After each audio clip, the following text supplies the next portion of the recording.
क्या आप सोच सकते हैं कि एक छोटी सी लकड़ी की पेटी किसी देश के लिए सबसे बड़े तूफान या भूकंप से भी ज्यादा खतरनाक साबित हो सकती है? साल 1872 जमैका के बंदरगाह पर एक जहाज आकर रुकता है। इस जहाज के अंदर कोई बारूद नहीं था, कोई खतरनाक हथियार नहीं थे, बल्कि इस जहाज में थे सिर्फ 9 छोटे जानवर।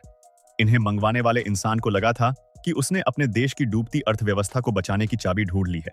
उसने इन 9 जानवरों को मसीहा या रक्षक कहा था, लेकिन उसे यह नहीं पता था कि मुनाफे के लालच में वह अपने ही हाथों से एक ऐसी भयानक तबाही का ट्रिगर दबाने जा रहा है जिसे 21वीं सदी में आज तक कोई रोक नहीं पाया है। आखिर उन 9 जानवरों ने ऐसा क्या किया कि आज उन्हें दुनिया की सबसे खतरनाक प्रजातियों में गिना जाता है? इस सवाल का जवाब आपके रोंगटे खड़े कर देगा। वीडियो को अंत तक जरूर देखिएगा, क्योंकि इसका आखिरी हिस्सा हमारी अपनी आंखें खोलने के लिए काफी है। लेकिन वीडियो में आगे बढ़ने से पहले हमारी आपसे एक रिक्वेस्ट है कि अगर आप हमारे चैनल पर पहली बार आए हैं तो प्लीज इसे सब्सक्राइब जरूर कर लीजिएगा, और अगर वीडियो पसंद आए तो लाइक करना मत भूलिएगा। सफेद सोने का साम्राज्य और एक अदृश्य दुश्मन। 19वीं सदी में जमैका की खेती वहां के लोगों का पेट भरने के लिए नहीं, बल्कि दुनिया भर के अमीर देशों की भूख मिटाने के लिए होती थी। जमैका के गन्ने के खेतों से सफेद सोना यानी चीनी पैदा होती थी, जिसके पीछे यूरोप पागल था। लेकिन करोड़ों अरबों का यह साम्राज्य बाहर से नहीं, बल्कि अंदर से खोखला हो रहा था। उन पर एक ऐसी फौज ने हमला कर दिया था जिसके पास कोई हथियार नहीं था, लेकिन वह किसी भी सेना से ज्यादा खतरनाक थी, और वो फौज थी चूहों की। व्यापारी जहाजों में छुपकर आए। चूहों के लिए जमैका एक ऐसा बुफे था जहां उन्हें रोकने वाला कोई नहीं था। वहां कोई सर्दियां नहीं थी जो उनकी गिनती को रोक सके, और कोई ऐसा शिकारी जानवर नहीं था जो उन्हें खा सके। चूहे इतनी तेजी से बढ़े कि उन्होंने खेतों में तबाही मचा दी। वो गन्ने को नीचे से कुतर देते थे, जिससे गन्ना गिरकर सड़ जाता था। उस समय के आंकड़े बताते हैं कि जमैका की कुल चीनी पैदावार का 25% हिस्सा सिर्फ चूहों के पेट में जा रहा था। खेत मालिकों को हर साल 1 लाख पाउंड का नुकसान हो रहा था, जो आज के समय में करोड़ों अरबों रुपयों के बराबर है। जमैका का नियंत्रण अब इंसानों के हाथ से निकलकर चूहों के हाथ में जा रहा था। इंसान की हताशा और जीव विज्ञान के भयानक प्रयोग। खेत मालिकों ने नुकसान से बचने के लिए कई बेवकूफी भरे प्रयोग किए। सबसे पहले उन्होंने क्यूबा से मांस खाने वाली विशाल चींटियां मंगवाई, लेकिन चींटियों ने चूहों को तो छुआ तक नहीं, बल्कि वो मुर्गी के बच्चों को खाने लगी। इसके बाद उन्होंने बारबाडोस से हजारों विशाल मेंढक मंगवाए। यह भी एक बहुत बड़ी फेलियर साबित हुई। मेंढकों ने चूहों के बच्चों को खाने के बजाय पक्षियों के अंडे और खेतों के लिए फायदेमंद कीड़ों को खाना शुरू कर दिया। ऐसा लग रहा था जैसे प्रकृति इंसानों का मजाक उड़ा रही है। चूहे इतने समझदार थे कि वो जाल में नहीं फंसते थे और जहर वाले खाने को दूर से ही पहचान लेते थे। चीनी का साम्राज्य पूरी तरह से बर्बाद होने की कगार पर खड़ा था। भारत से आया मसीहा नेवला। ठीक इसी निराशा के समय विलियम स्प्यूट नाम के एक खेत मालिक को एक आइडिया आया। उसे याद आया कि श्रीलंका और भारत में एक छोटा सा बिजली की तरह तेज भागने वाला जीव पाया जाता है जो सांपों का दुश्मन है। वह जानवर था छोटा भारतीय नेवला। विलियम को नेवले पर इतना भरोसा क्यों था? क्योंकि जीव विज्ञान के हिसाब से नेवला शिकार करने की एक परफेक्ट मशीन है। वह बिजली की तरह तेज था और जहर भी उसका कुछ नहीं बिगाड़ सकता था। फरवरी 1872 में कलकत्ता से लाए गए 9 नेवलों को पहली बार स्प्रिंग गार्डन नाम के गन्ने के खेत में छोड़ा गया, और शुरुआत में जो हुआ वह किसी चमत्कार से कम नहीं था। नेवले बहुत ही फुर्तीले और आक्रामक शिकारी थे।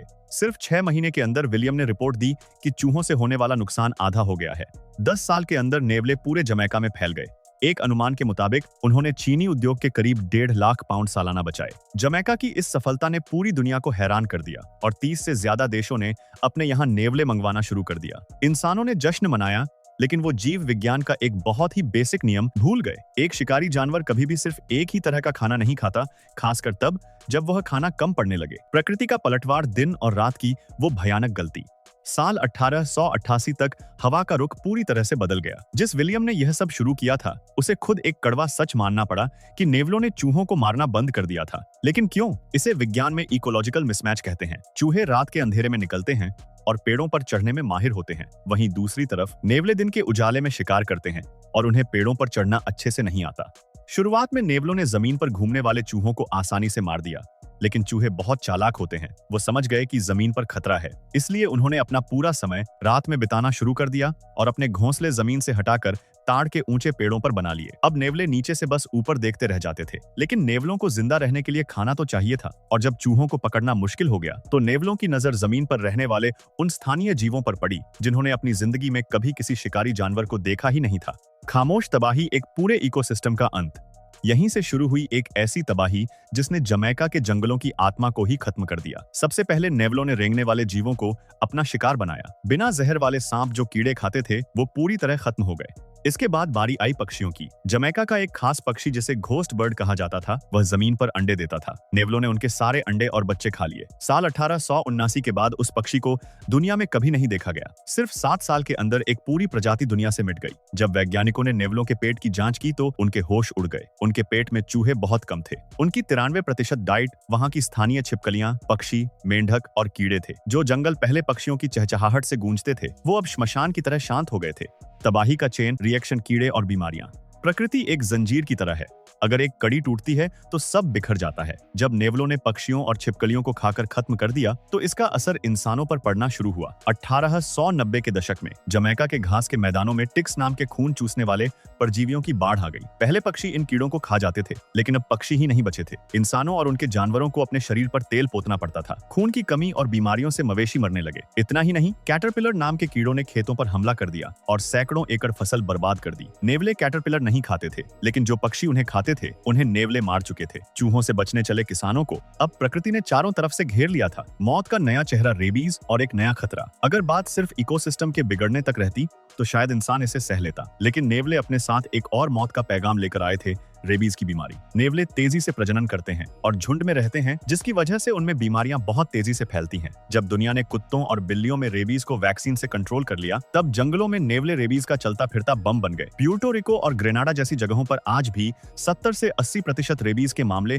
सिर्फ नेवलों की वजह से होते हैं। सबसे डरावनी बात यह है कि जब किसी नेवले को रेबीज होता है तो उसका इंसानों से डर खत्म हो जाता है। वह भागने के बजाय सीधा इंसानों पर हमला करता है। मसीहा बनकर आया। यह जानवर अब लोगों की जान का दुश्मन बन चुका था। क्या इस गलती को सुधारा जा सकता है? जब इंसानों को अपनी इस भयंकर गलती का एहसास हुआ तो उन्होंने नेवलों को मारने की पूरी कोशिश की। नेवलों को मारने के लिए लाखों की संख्या में जहर फैलाया गया, लेकिन नतीजा जीरो निकला। एक मादा नेवला सिर्फ 4 महीने की उम्र में गर्भवती हो सकती है और साल में कई बार बच्चे पैदा कर सकती है। अगर आप किसी इलाके के 90% नेवले मार भी दें तो सिर्फ 2 महीने में उनकी गिनती फिर से वापस उतनी ही हो जाती है। सबसे बड़ी बात, जब इंसानों ने उन्हें मारना शुरू किया तो जो नेवले बच गए वो और ज्यादा चालाक हो गए। उन्होंने इंसानों से छुपना सीख लिया। जब वैज्ञानिकों ने उन्हें मारने की कोशिश की तो एक और भयानक चीज हुई। जिन नेवलों का झुंड बिखर गया वो नए जोड़ीदार की तलाश में और दूर दूर तक जाने लगे और अपने साथ रेबीज की बीमारी को और तेजी से फैलाने लगे। मतलब उन्हें मारने की कोशिश ने बीमारी को और ज्यादा बढ़ा दिया। आज हालात ये हैं कि उन्हें पूरी तरह खत्म करना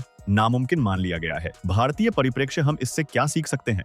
दोस्तों, इस कहानी का सबसे अहम हिस्सा अब आता है। हम भारतीयों के लिए नेवला कोई अजनबी जीव नहीं है। हमारे आसपास खेतों में, जंगलों में नेवले हमेशा से रहते आए हैं। लेकिन क्या आपने कभी सोचा है कि भारत में नेवलों ने ऐसी तबाही क्यों नहीं मचाई? इसका कारण है प्रकृति का संतुलन। हमारे यहाँ के इकोसिस्टम में नेवला सदियों से रचा बसा है। यहाँ नेवले अगर छोटे जीवों को खाते हैं तो नेवलों को कंट्रोल करने के लिए हमारे यहाँ बड़े शिकारी पक्षी, जंगली बिल्लियां और अन्य बड़े शिकारी जानवर मौजूद हैं। लेकिन जब इंसान ने मुनाफे के लालच में इस जीव को उठाकर एक ऐसी जगह डाल दिया जहां इसका कोई प्राकृतिक दुश्मन नहीं था, तो यह एक राक्षस बन गया।